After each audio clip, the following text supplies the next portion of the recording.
Ever heard this statement? There is no way, it is impossible to be sustainable in this city. Well, I think we both know this is not true whatsoever. So here is my list of the things that you can do to live sustainably in Abu Dhabi. Good afternoon, ladies and gentlemen. Welcome to A Day with Abdul. Before we start, I just want to point out simple things regarding single-use plastic. This is something you have to reduce as much as you can, obviously. Number two is about the sustainability thinking. So these are the two elements I'm going to play with.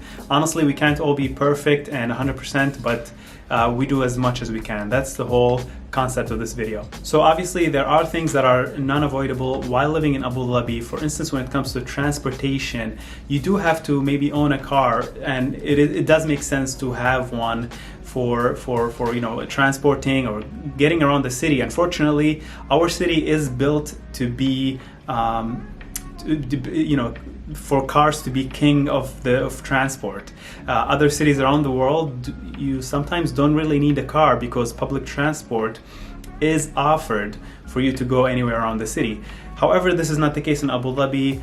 Thus, you make the best you can with what you have. Alright, number one is plastic bags. Now, the city of Abu Dhabi has actually put a ban on plastic bags effective, I think, next year or something. Before that, you can already start doing something, and that is just to buy these bags or the cloth bags that are available in every grocery store that you go to, or you can get them from different events, etc. I got them from, I don't know, some event that I've been to, and I have a big batch of them, so I have no excuse to not get them before I go grocery shopping. And sometimes I do forget them, but the way I minimize I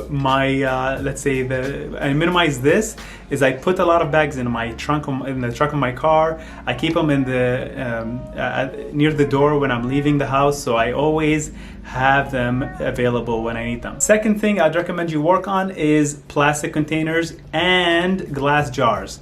So when it comes to food items, etc., sometimes we use these, thin paper plastic ones, plastic bags, I mean, and obviously they are single use, so you want to minimize as much as you can. I use them sometimes only when it's necessary. But usually I have these plastic containers, and I have plenty of them. You can buy them in batch, different sizes, etc. So you can store foods in different conditions, etc. Like you can separate foods. Number two is glass jars. So I buy a lot of my items in glass, just again to avoid using plastic. And glass is more sustainable than plastic. So you can, if you have an opportunity to buy something in glass jars, I'd recommend you go for it instead of getting plastic. For instance, I recently got those from IKEA. These are very big jars that I can store things in instead of keeping them in the plastic containers they come in, etc. So I guess you can avoid also storing food in plastic instead of keeping them and instead putting them in glass jars like you see. Thirdly is water. Now, we all need to drink water, I think. Some of us don't. No, all of us we do. And so but however, here the tap water is not reliable, blah, blah, blah. I wouldn't recommend drinking it personally. Therefore, the second option is, bottled water. But if you buy the bottled water that comes in like, a liter and a half, those do waste a lot of plastic, and they are single use. You'll use them once and then you'll throw them, and most of them will not be recycled. So it is a waste, unfortunately. And therefore, what is the better solution while living in Abu Dhabi when it comes to water? And that is buying the 5-gallon ones, the bigger bottles.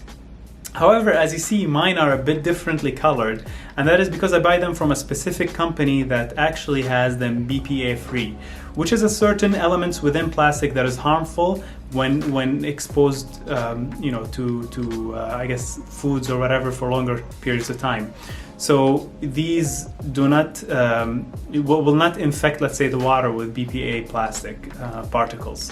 So I would recommend this company if you are looking for an alternative. And obviously, in order to use these bottles, you need one of those machines. I have this one that I like a lot, actually, and after you use some of the water, you have some of the water that spilled or whatever, and this is a perfect segue to take that water that accumulates obviously from usage over the day or two, and you can actually have this excess water to water your plants, and that's exactly what I do. This is another sustainable element where I usually, or most of the water I use, I don't need to, well, I don't have many plants. Let me, full disclosure here, let me just put it forward. So because I don't have a lot of plants, I only water, I don't really need little water.